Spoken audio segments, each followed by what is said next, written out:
With the Big Ten and Mountain West kicking off their seasons last week, the 2020 college football landscape is slowly but surely taking shape. The Big Ten wasted little time grabbing headlines, with Ohio State looking very much like a title contender, Michigan making a strong statement, and Penn State suffering a surprising loss. There was one fewer unbeaten after Cincinnati knocked off SMU last week, and things still look awfully top heavy in the AP poll, with Clemson, Alabama, and Notre Dame continuing to roll. The upcoming weekend slate features just one head to head battle of AP top 25 teams, with Penn State looking to right the ship against Ohio State. A second loss would quickly knock the Nittany Lions from the rankings, while a win would turn the entire conference on its head. Who will pull off this week's big upset? Let's find out. Hello and good evening, friends, and welcome to the Week 9 edition of Strictly Sports College Football Thursday. I am your host, Anthony Florio, joined as always by good old MF Michael Fletcher. We are awaiting the presence, perhaps, of Michael Bullock. If he comes in, we'll catch him up on what he missed. If not, then we'll have him tomorrow night for the Cerebral Smack Talk. But big news affecting our first game. But before we get into that, two games that were originally scheduled to take place this week have both been postponed. Gee, I can only imagine why. Oh, yeah. COVID. COVID claims two more games.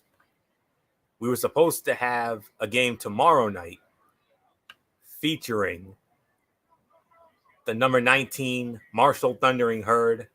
They were scheduled to score off against the Panthers of Florida International, postponed because of COVID. And we were supposed to have a game from Saturday's slate, also postponed due to COVID. That game being out of the Big Ten, the number 9 Wisconsin Badgers, and they were scheduled to take on the Nebraska Cornhuskers in Lincoln, but unfortunately, that one has been postponed because of COVID. So those two games are out. So we go from 21 games down to 19, but nonetheless, we're ready to go. And guess what? COVID strikes again in the case of our first game of the week, the Saturday slate. The number 1 Clemson Tigers at home at Memorial Stadium in Clemson in Death Valley, hosting the Eagles of Boston College. This game's scheduled to be over on ABC with Joe Tessitore, Greg McElroy, and Holly Rowe. And I don't have a spread for this one, but I would imagine Clemson has got to be somewhat of a favorite, but not after the big news that I just came across this just a few moments ago. I didn't even know about this. Maybe MF knew about this. I didn't know about this until just now. I found out about this about 30 minutes ago. Oh, so you just found Well, out. yeah, the news broke about an hour ago, so it's still fairly fresh and breaking at this hour. Indeed. And it's very serious news for the number 1 Clemson Tigers.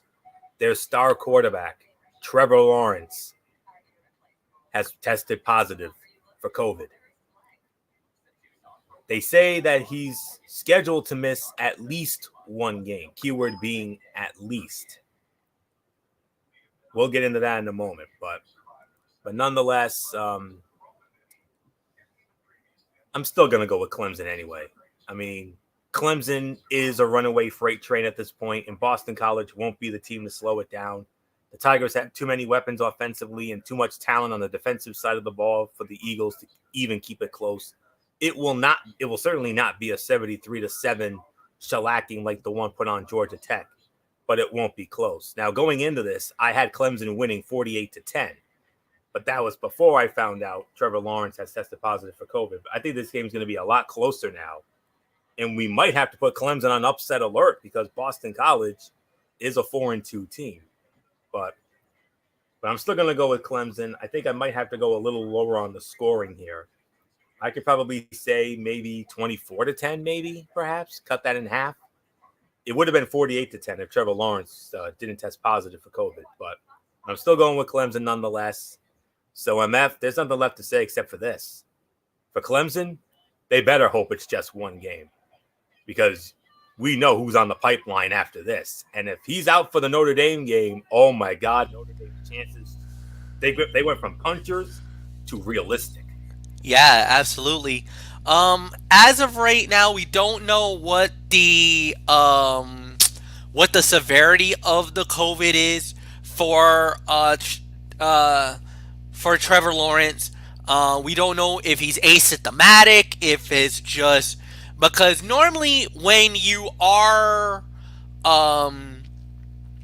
do test positive for COVID, normally the protocol is that you sit out for 2 weeks, which if that is the case, he would be out of Notre Dame. Oh my God. That's what it would happen. However,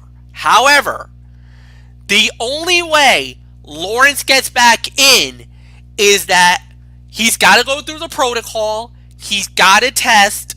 He needs to have 3 consecutive negatives between now and the game of Notre Dame. Just in like order Nick for Saban. him, huh? Just like Nick Saban did last week. Exactly. If it's proven that Lawrence can get 3 consecutive negative tests, then Lawrence will be back on the field and he will be good to go. I know Notre Dame fans would not want to say this. Miss that game. I know it. I know that that's not what you want to hear, and I know that's a little devious and evil to say, but you know the magnitude of that game. And I know Notre Dame fans now realize the magnitude of that game. That team looks a lot different without Trevor Lawrence. And this is going to be a very crucial game. So, obviously, they'll beat Boston College, but all eyes will be on Trevor Lawrence heading into Notre Dame. Will he be ready in time for that game? That's the key thing right now. So, he's obviously out. He's got to do the quarantining. He's got to, obviously, they got to do all the contact tracing and see who else would have known. They got to test them. So, hopefully, this is just a minor glitch. Hopefully, this is just one player. Hopefully, we don't lose Notre Dame versus Clemson because that also now becomes a possibility. That's one thing we got to watch for, especially going into that next week. So, nothing more to say. Florio, it's yours. Yeah, I mean, I'm hoping not. I really hope not because when the schedule came out, I mean, that was the game that I had circled on the calendar big time. I mean, game of the year potential and also a somewhat of a game of the century, if you really think about it.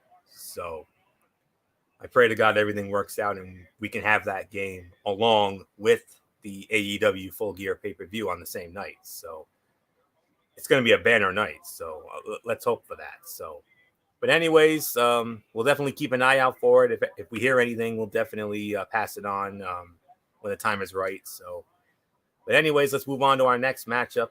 The next of this is the second of 7 high noon games here on this docket. The number 5, Made in Georgia Bulldogs. They're going to be squaring off against the Kentucky Wildcats. This game will be in Kentucky. This will be over on the SEC Network. Kroger Field. Kroger Field in Lexington, Kentucky, over on the SEC Network. And on the call for that one, it will be, as soon as I can get it, Tom Hart, Jordan Rogers, and Cole Kubelik. They will have it. And I noticed that Georgia was a double-digit favorite against Kentucky, and rightfully so. It is just waiting for this to buffer. All right, I think we got it here. Georgia is a 17-point favorite. Okay, there we go. Georgia opening up as a 17-point favorite. So MF, Maine and Georgia going up against Kentucky. What do we think? Maybe an upset alert or not? Right or not quite? Not quite. I don't think so. I honestly think that Georgia should win this game pretty handily without much to talk about here. So yeah, I'm gonna go with the Maine of Georgia Bulldogs. I think they'll get the win here and they'll win this one pretty comfortably. So nothing more to say. Anthony, it's yours. Yeah, I agree. With a bye last week, the Bulldogs had an extra week to stew on their 41-24 loss to Alabama. With that defeat on their resume, every outing the rest of the way will be a statement game. Dual threat quarterback Terry Wilson is having a productive season, but the Wildcats simply don't have the offensive firepower to keep pace or rally from an early deficit. 28-10, Maine and Georgia knocks off Kentucky. So really nothing more to say here in regards to that one. So let's move on to our next matchup, which features the number 7 Cincinnati Bearcats. Number 7. Wow. They're going to be at home at Nippert Stadium in Cincinnati, and they're going to be hosting the Memphis Tigers. Ooh, big one there in the American. This game will be over on ESPN, and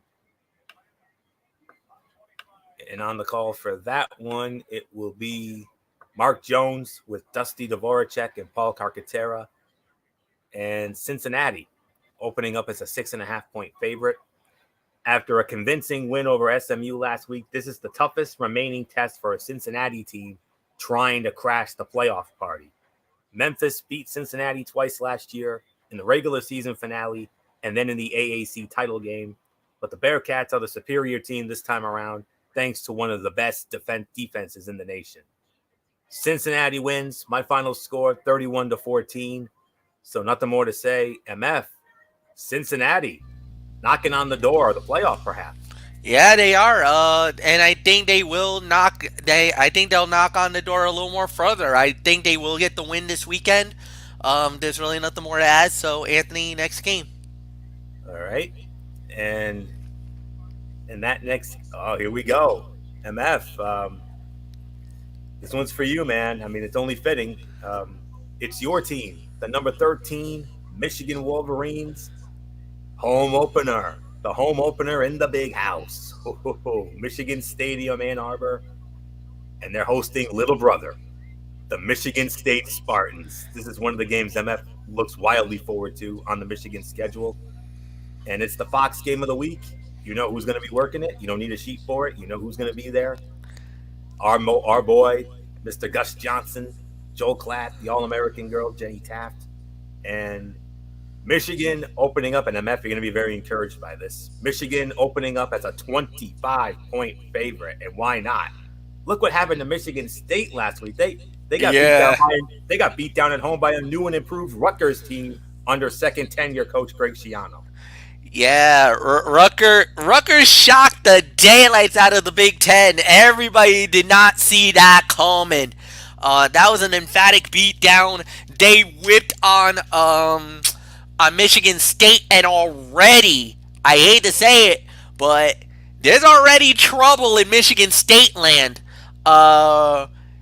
Is it Mark D'Amato? Who's the head? That's they have a new coach, Mel Tucker. Oh, that's right. D'Amato got cut after I don't remember what it was. I know it was like there was like some rules violations, or there was something behind the scenes. I know it was that. But I'll tell you this, man. Anybody who thought that Michigan State was gonna come in a wounded animal like that, man, that was stunning. And then Michigan, status quo, went up against Minnesota. Minnesota gave Michigan some fits. They did. I'm gonna openly admit that.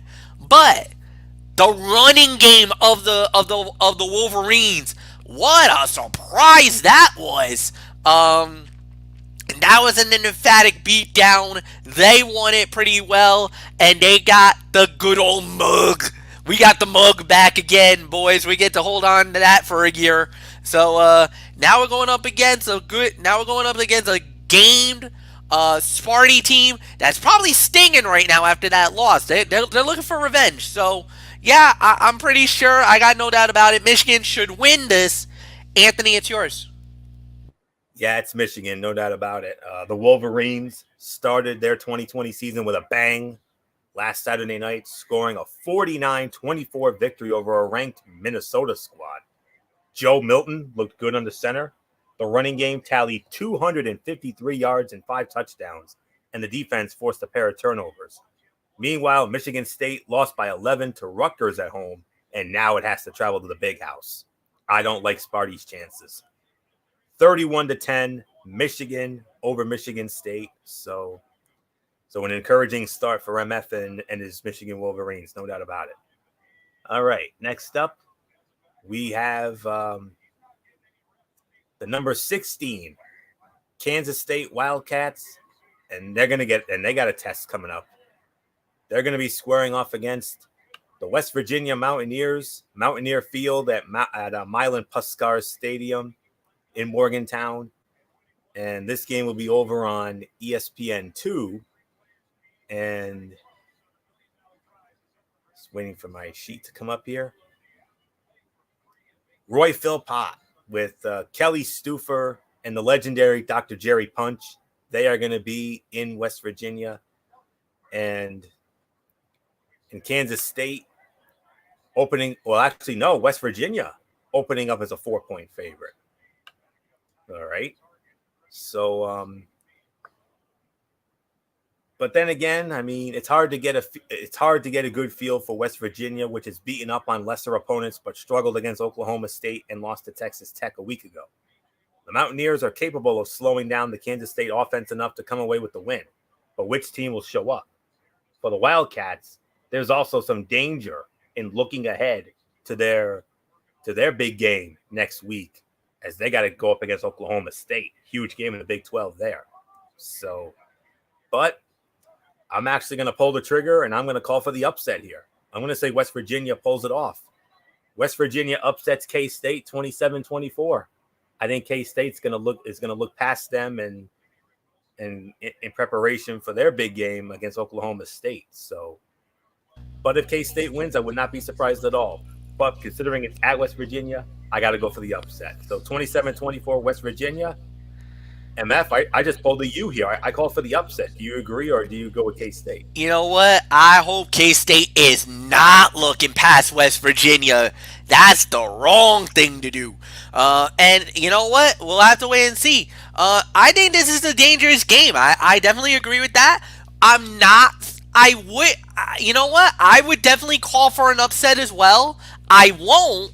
But I would not be surprised if there was an upset. West Virginia is very sneaky when they're at home. If this was in K-State, it's a foregone conclusion. But because they're at home and they're playing in West Virginia, that could go either way. And again, I really hope, and I truly mean this, I really hope that they're not looking past them to that next game. That would be the wrong thing to do, to say the very least. So, nothing more to say. Anthony, it is all yours. All right. Let me move on to our next high noon game. And it features our newest darlings, the newest darling of college football. We talked about them last week, and we're going to talk about them again this week. The now number 20, Coastal Carolina Chanticleers. Oh, yeah.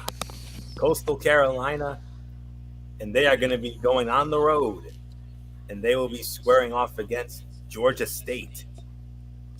They'll be going up against Georgia State at Georgia State Stadium, and this game will be over on ESPN University. And on that call, it will be Mike Corey along with Jay Walker, and Coastal Carolina opening up as a 3-point favorite. So, MF, I mean, what does Coastal Carolina have to do to keep this dream season alive? You know what? Right now, just keep playing the way you're playing. Keep doing what you're doing. Establish the run. Hope your defense steps up. Right now, they're playing the best football that they've ever done in their entire history. And right now, you're getting recognized by the right people. The AP, the coaches, and you got myself, you got Anthony. You know, if Michael Bullock was here, he definitely would be letting you know, hey, The eye test is starting to work. You got to keep playing, keep doing what you're doing. Anthony, I'm going to say it. Coastal Carolina wins again. I think they'll keep the hot streak going. So nothing more to say. It's yours. Yeah. The Chanticleers won 28-14 last week in their first ever game as a ranked team. A stellar rushing attack that is averaging 187.4 yards and 2.4 touchdowns per game has been the key to their success. And that could make Georgia State a tough test. The Panthers have allowed just 97 rushing yards a game and 3.2 yards per carry during their 2-2 start. But I am gonna go with Coastal Carolina. I believe in them, but they should be on upset alert. I'm gonna leave it there. 31-28. I think Coastal Carolina will just get by, but if Georgia State pulls this off, don't be surprised if they do. I certainly would not be. So that's all there is to say there. And we move on to our final high noon game, which features the number 23 Iowa State Cyclones. And they will be squaring off against the Kansas Jayhawks at Memorial Stadium in Lawrence, Kansas. And that game will be over on FS1. FS1's going to have that game, and on the call for that one, it will be Eric Collins with Ben Lieber, and Iowa State opening up as a 4-touchdown favorite. They're 28-point favorites to knock off Kansas. So with that, let's address this matchup. Kansas might be the worst team in the country, and running back Puka Williams opting out of the remainder of the season did not help matters any. The Jayhawks are allowing, oh my God, listen to this.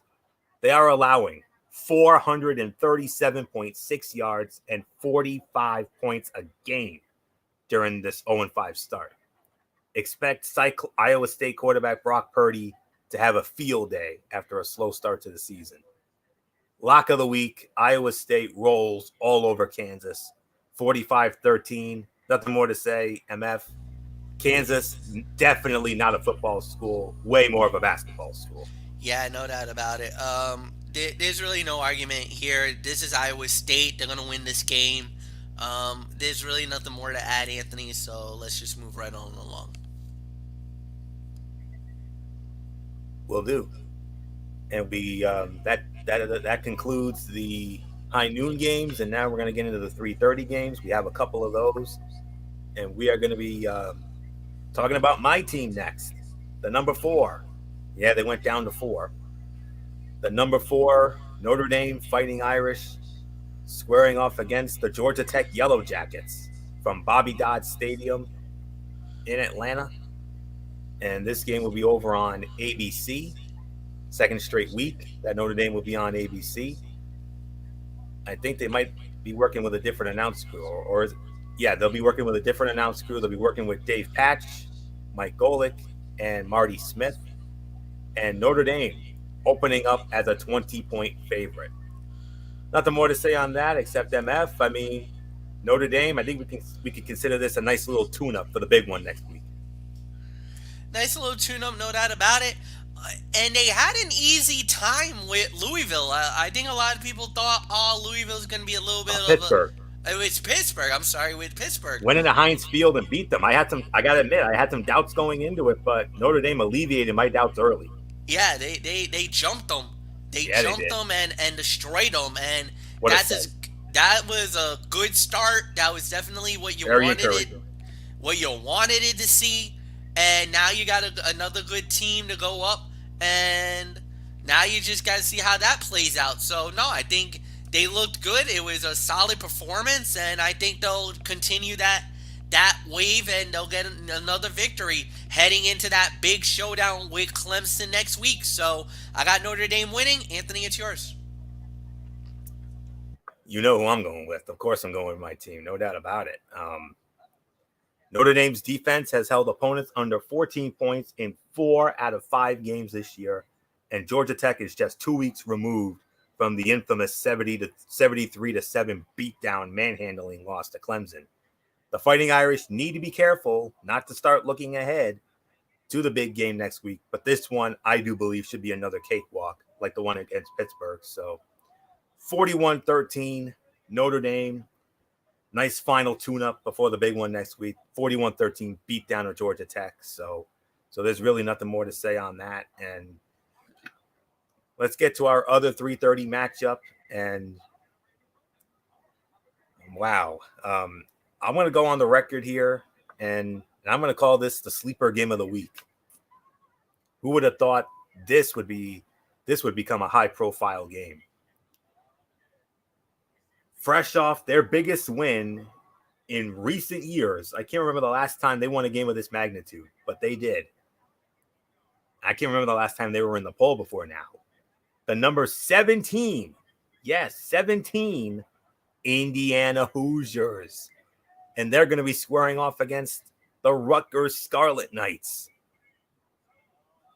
at SHI Stadium in Piscataway, New Jersey. And that game is going to be over on FS1 with Joe Beninati, Matt Millen, and Coley Harvey. They will be there, and there's no spread. I think this is a pick'em game, basically. So, there is no question about it, and this is a Tony special because I love underdog stories, and here we go. Indiana and Rutgers. Wow. A pair of surprise winners from the opening week of Big Ten action go head-to-head in this one. The Hoosiers pulled off the more impressive upset, but it was not pretty as Penn State outgained them 488-211, and they turned the ball over twice.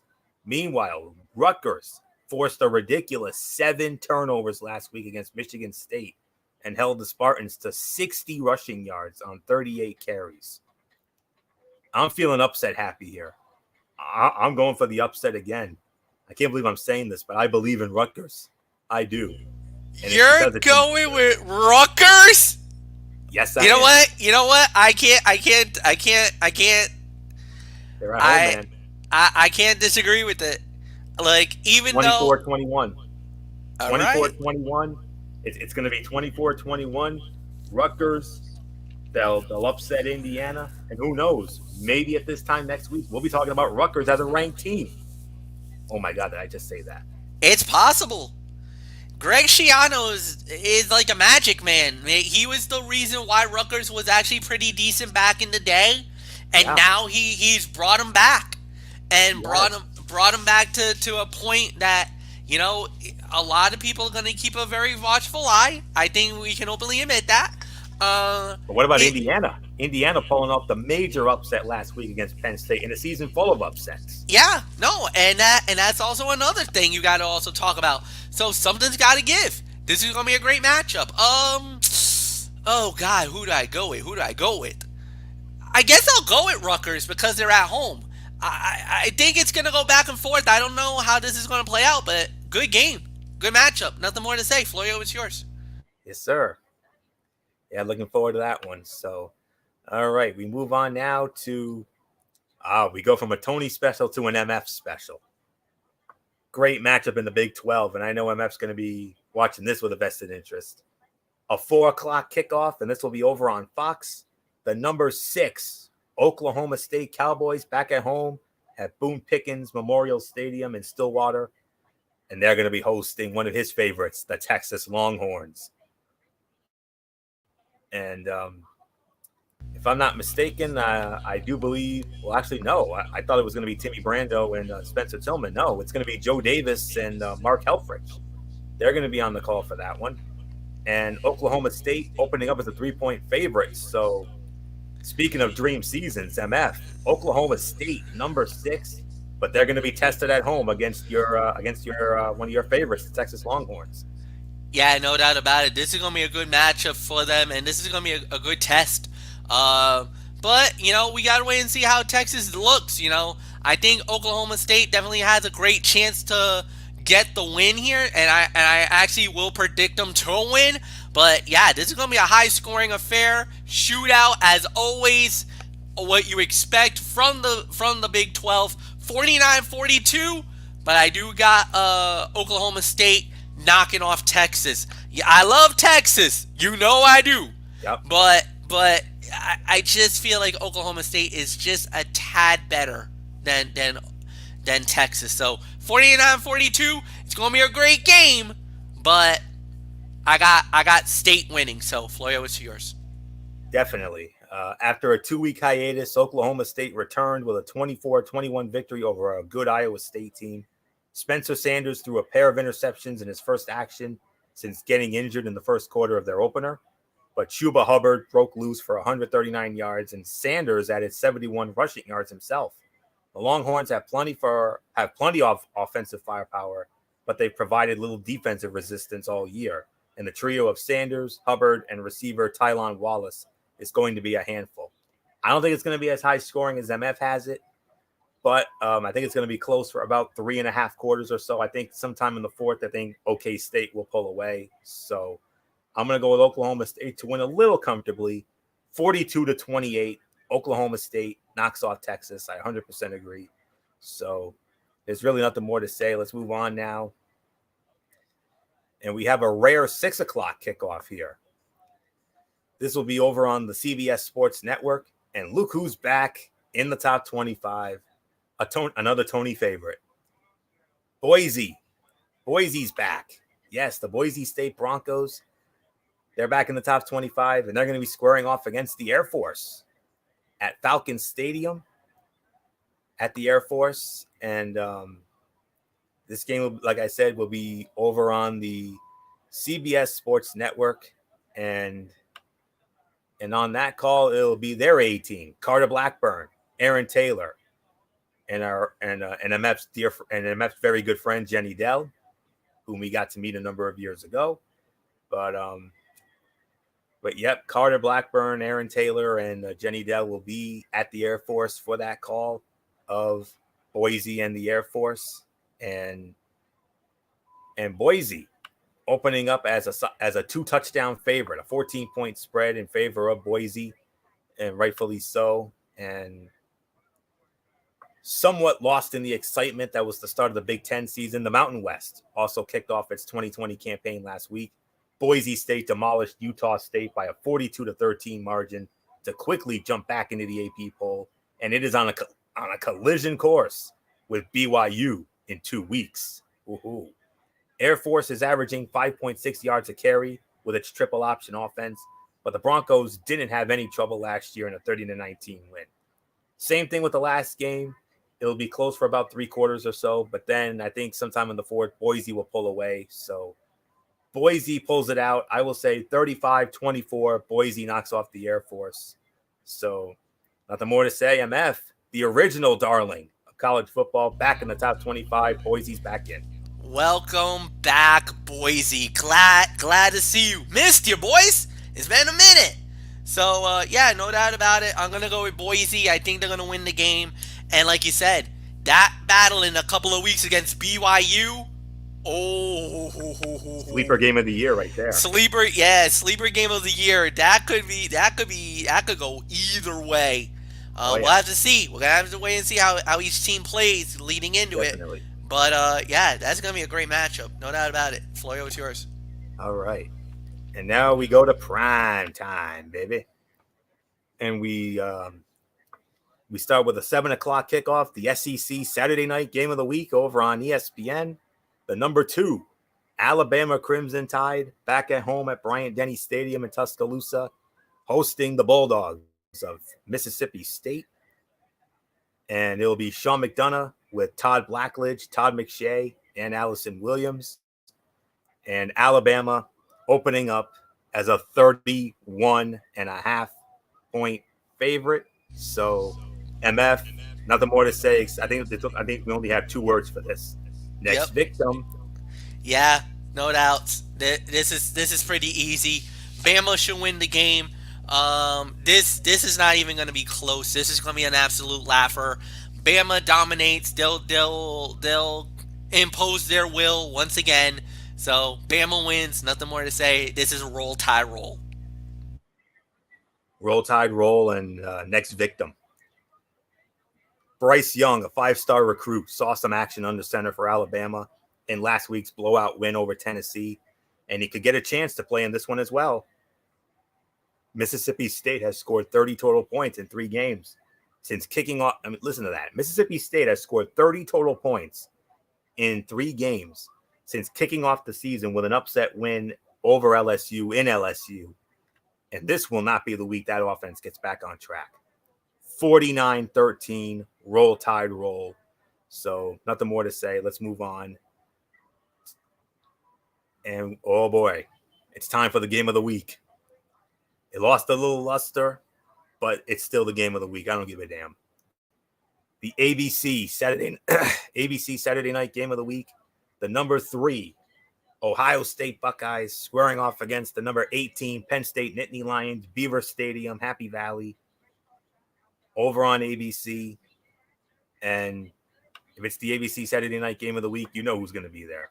Chris Fowler, Kirk Herbstreit, Maria Taylor, and Ohio State opening up as an 11-point favorite. So nothing more to say on this except this game had, keyword had, serious college football playoff implications before Penn State was upset by Indiana last week. Meanwhile, Ohio State looked terrific with Justin Fields completing 20 of 21 pass attempts for 276 yards and a pair of touchdowns, while adding another 54 yards and a touchdown on the ground. The Nittany Lions are good enough to keep it close, even after last week's shocker, but I'm afraid this will not be the heavyweight battle it was shaping up to be a few weeks ago. It'll be a close game for 3 quarters, theme of the night, but in the 4th, Ohio State will pull away. 35-24, Ohio State knocks off Penn State. MF, what a shame, because, I mean, it's very simply put, I think Penn State looked past Indiana just to get to this game. I think that's what cost them. Yeah. And you know what? I'm going to be, you know what? There's the old Family Guy, the angry monkey that's pointing at Penn State. You ruined this, you idiots. You ruined this moment for us. We were talking about possibly a game of the year type matchup in the Big Ten. This early in this, 2020 season. Yes, I know it's 2 weeks in, and I know we're late to the party, but this was made out to be one of the biggest games, and you guys had to lose to Indiana. What are you doing, Penn State? Well, it's always good when it's Penn State versus Ohio State. You know that matchup is always big. You know they're going to be ready. And it's in Happy Valley. So, I mean, you cannot discredit a possible upset, but I got to go with Ohio State to win the game. So, nothing more to say. Those idiot mutton heads decided to lose last weekend. Basically stole the luster on what was going to be the game of the Big Ten Game of the Year matchup. They effed it on us. Florio, it's yours. What a damn shame, too, because that had 5-star and Shakespearean drama potential.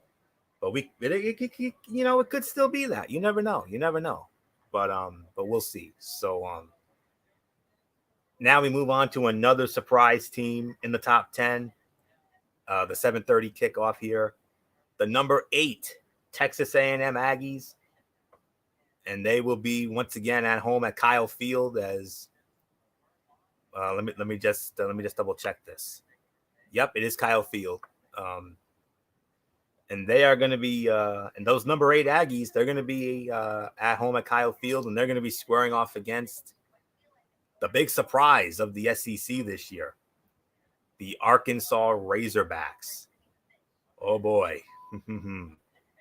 Arkansas squaring off against number 8 Texas A&M. This will be over on the SEC network. And on the call for that one, it'll be Taylor Zarzar with Matt Stinchcomb and Lauren Sisler. A&M opening up as a 12.5-point favorite. So here you go. This is a big game for both of these teams. Texas A&M is trying to prove it belongs in the playoff conversation despite an early loss to Alabama, while Arkansas would likely move into the AP poll for the first time since 2016 with a win. The Razorbacks have struggled to run the ball this year, and the Aggies have one of the best run defenses in the country. So it's going to be on the arm of Felipe Franks if Arkansas is going to pull off another upset. But honestly, I don't see that happening. Sorry, Sorrell. Theme of the night, close for 3 quarters, but Texas A&M will pull away in the fourth. Texas A&M will comfortably get by Arkansas 31-17, keep their dream season alive. So nothing more to say. MF, even though I'm going with A&M, and even though they're just about a 2-touchdown favorite, they should still be on upset alert, though. Yeah, they still should be on upset alert, but I'm pretty sure A&M will win the game. I think they'll be fine here, so I really got nothing more to add. I got A&M winning, and that's it. Nothing more to add. So, Florio, it's yours. All right, MF. This next game will be over on the SEC Network Alternative, also at 7:30. It's been a while since we called this team out. The number 10, Florida Gators, back at home at Ben Hill Griffin Stadium in Gainesville, and they're going to be hosting the Missouri Tigers. And on the call for that on the SEC Alternative, on that call, it will be Mike Morgan with Hudson Mason and Taylor Davis. And Florida opening up as a 13.5-point favorite. MF, it's been a minute since we've seen the Florida Gators. Will they be rusty at home against Missouri? I hope not. I do believe Florida will bounce, will get the win this weekend. Like I said, I think it could go either way, but I'm pretty sure Florida's going to win the game. So Missouri's going to make it interesting. You know what? It's the theme of the night, like you always been saying. Missouri's going to make it tough, probably for a half. Second half, Florida drops the hammer on them and blows the game out. So I got Florida winning. Anthony, it's yours. I agree. The Gators finally returned to practice Monday after a COVID-19 outbreak shut things down for 2 weeks. Look for Kyle Trask, 996 yards, 14 touchdowns, 1 interception, and Kyle Pitts, 17 catches, 274 yards, 7 touchdowns, to pick up right where they left off against the Tigers secondary that allowed 430 yards and 4 touchdowns to Miles Brennan in a win over LSU. 42-24, Florida knocks off Missouri. So really nothing more to say there. Moving on to our next seventh. Well, actually, no, I think that's it for the 7:30s. Well, actually, no, we have one more 7:30 kickoff here. The number 22 SMU Mustangs back at home at Gerald J. Ford Stadium in University Park, Texas, outside of Dallas. They're going to be hosting the Midshipmen of Navy. And this will be over on ESPN2. And on the call for that one, it will be, as soon as I can find it here. Oh, man. All right, I got it. Anish Shroff with Tom Luganbill and Ian Fitzsimmons, and SMU opening up as a 13.5-point favorite. So, yeah, it's going to be SMU. I mean, despite a lopsided loss to Cincinnati last week, SMU is still a good team. And the experience Shane Buechele brings at the quarterback position should help stop things from compounding. The Midshipmen allowed 580 yards and 55 points against BYU back on Labor Day this year. And the Mustangs could put together a similarly dominant offensive showing. SMU rolls over Navy 41-20. Nothing more to say. MF, SMU, can they bounce back after getting manhandled by Cincinnati last week? I think so, yes. I think SMU will. And, even though Navy's a pretty good team and you got to keep a close eye on them because they could always pull off an upset at any given day. But no, I got SMU. SMU should bounce back. They should get the win. No doubt about it. Anthony, it's yours. And I'm sure you heard about the big news about Navy. The Army-Navy game's going to West Point. Yes. What do you think about that? First time ever that I get to go to the West Point military. So But it's a Yeah, homecoming for Eric Carrier, though. homecoming for Eric Carrier, absolutely.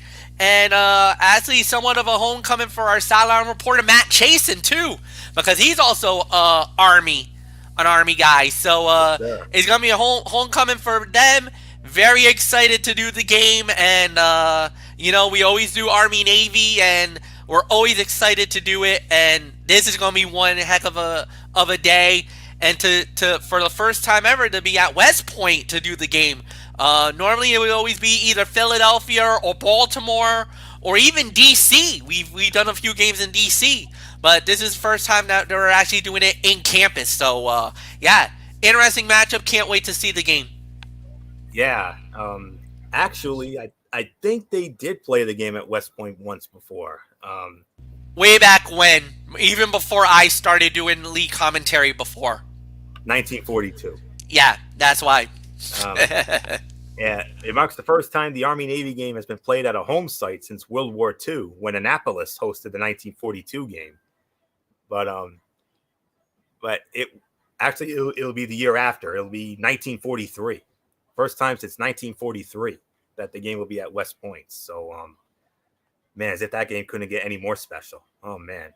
Hopefully one of those teams will be ranked going into that so we can talk about it. But if not, that's the one game we will always make an exception for, no doubt about it, whether they're ranked or not, because it's just so damn fun. So I can't wait to see it. So I always look forward to it every year. And MF, you and Eric, I mean, you two guys, I mean, it's always and it's one of those rare times we get MF back in the lead commentator role for a football game. And it brings back so many great memories of when he used to do it back in the day before I took over. But, But anywho, we'll get into that soon enough, I'm sure. But all right, now let's go into our 8 o'clock matchup. We got 3 games left, and we have an 8 o'clock kickoff here. This next game will be over on the ACC network. The number 15 North Carolina Tar Heels, and they're going to be squaring off against the Virginia Cavaliers at Scott Stadium in Charlottesville, Virginia. And this game can be found over on the ACC network. It's their primetime game of the week, their Saturday night primetime game of the week. And that means their A team will be there. Dave O'Brien with Tim Hasselbeck and Katie George and North Carolina. North Carolina opening up as a decent favorite here.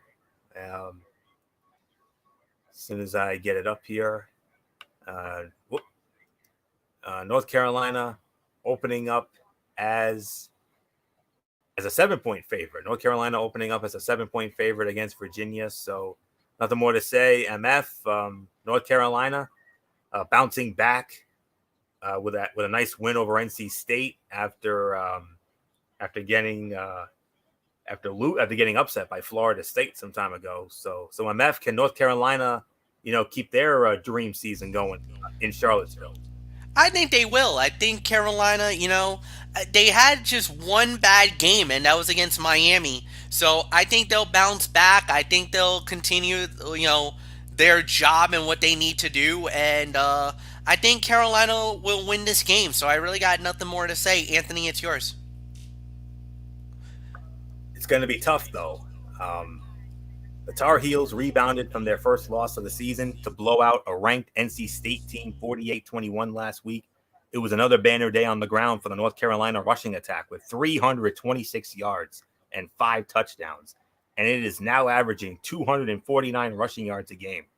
Virginia has lost 4 straight and will not be able to slow down the running game enough to avoid running that streak to 5. Close game, though, but I do think North Carolina should eke this one out. 27-20, North Carolina knocks off Virginia. So nothing more to say on that one. Our other 8 o'clock game, a primetime game on Fox. The number 20, and well, look who's back in the polls. The Oklahoma Sooners. They're back in the poll. They're at number 24, and they're going to be squaring off against the Red Raiders of Texas Tech. And that will be a rare Saturday night primetime game on Fox. Jones AT&T Stadium. That's where the game will be. It will be at Texas Tech. And I believe this is this is where we'll see the legendary Tim Brando and Spencer Tillman. They'll be on the call for the Oklahoma Texas Tech game. And Oklahoma is going to be opening up as a 2-touchdown favorite. They're a 14-point favorite. So the Sooners are back in the rankings after consecutive wins over Texas and TCU, while Texas Tech is fresh off a victory over West Virginia. The Red Raiders don't have the defense to slow down Spencer Rattler and the Oklahoma offense. Texas put 63 points on them earlier this year. They also lack the offensive firepower to play from behind. Oklahoma, team of the night, close for 3 quarters, maybe into the fourth, but I think Oklahoma will pull away late. So Oklahoma defeats Texas Tech 42-28. So nothing more to say. MF, Boomer Sooner. Agreed, Boomer Sooner. I think they finally learned their lessons from the early conundrums and everything else at the beginning. Maybe the team is starting to turn around a little bit. We'll have to wait and see. But I got Oklahoma winning, so yeah, it's yours, Florio. One more game to go. Yep, final game of the night. And for the second straight Saturday, BYU is going to be closing out the slate. The number 11 BYU Cougars, they're going to be once again at home at LaVell Edwards Stadium in Provo, Utah. And they're going to be hosting the Hilltoppers of Western Kentucky, a 10:15 kickoff over on ESPN. And on the call for that one, it will be Beth Mowins with Kirk Morrison and Stormy Buonantony. BYU opening up as a 28.5-point favorite. So MF, I'm sure BYU is going to keep that train rolling, especially as it goes into that huge sleeper game of the year against Boise. Absolutely. BYU should win this game, and this should not even be close. So nothing more to say. Anthony, you can wrap it up. The Hilltoppers struggled with FCS opponent Chattanooga last week in a 13-10 victory. They're going to get absolutely dismantled by Heisman candidate Zach Wilson and a BYU offense that is averaging 547.7 yards and 45 points a game. There's a good chance this will be the most lopsided game on Saturday's slate. BYU rolls 55-17 all over Western Kentucky. So there's really nothing more to say on that. So that will indeed put the bow on this Week 9 edition of Strictly Sports College Football Thursday. We want to thank you all so very much for tuning in. And, of course, we'll be back with you tomorrow night. This time we'll be over on MF's channel, Braves Fan 95, as we will have another edition of the Cerebral Smack Talk, as we will be running down Friday Night SmackDown, their fallout from Hell in a Cell, and we'll see if we get anything regarding their Survivor Series teams. So we'll find that out. And then from there, Saturday, we will have NFL Saturday. Game of the week, the Tony Mikey special. The Pittsburgh Steelers and the Baltimore Ravens. Enough said. And then from there, Monday, we got Ridiculously Raw. Wednesday Night Mayhem. And next week, College Football Thursday. Oh, my goodness, MF. We got some big games. Well, MF's gone. All right. We got some big games on the slate next week. Of course, we already know the big game, Clemson against Notre Dame. But we got plenty more where that came from. Oh, my goodness. The Pac-12 opens up. And I think this might be the most loaded slate we've seen yet. Of course, Clemson, Notre Dame's the big one. But we're also going to have Florida and Georgia in the world's largest outdoor cocktail party. They're going to be there for that. Oklahoma State against Kansas State. Michigan against Indiana. And on top of that, BYU against Boise State. We're getting all of that. Oh my goodness. And then we also got Houston against Cincinnati, and a huge game in the Pac-12 to open the Pac-12 schedule. Stanford squaring off against Oregon. Oh my goodness, that is going to be one hell of a week next week. I cannot wait to get into it. And we also have Miami against NC State on top of that. So huge slate of games next week on this program. So that'll do it for that. So until tomorrow night for the Cerebral Smack Talk, Anthony Florio here, signing off on behalf of my elite panel, good old MF Michael Fletcher, Michael Bullock, Dee Woodson, And of course, always and forever, FKG401 Derek forever. You know the routine, everybody. Thumbs up. Talk to you later. Yeah, throw it up Fortune 4 style. Bye for now, my friends. God bless. Be good to each other. Have a blessed Friday. And until tomorrow night for the Cerebral Smack Talk over on the Maps channel of Racefan 95. You've been watching Week 9 of Strictly Sports College Football Thursday right here on Zone 25 on YouTube and StreamYard.com. For everybody who's been a part of this one, for now, it's me, Floyo. So long. Bye, everybody. Bye.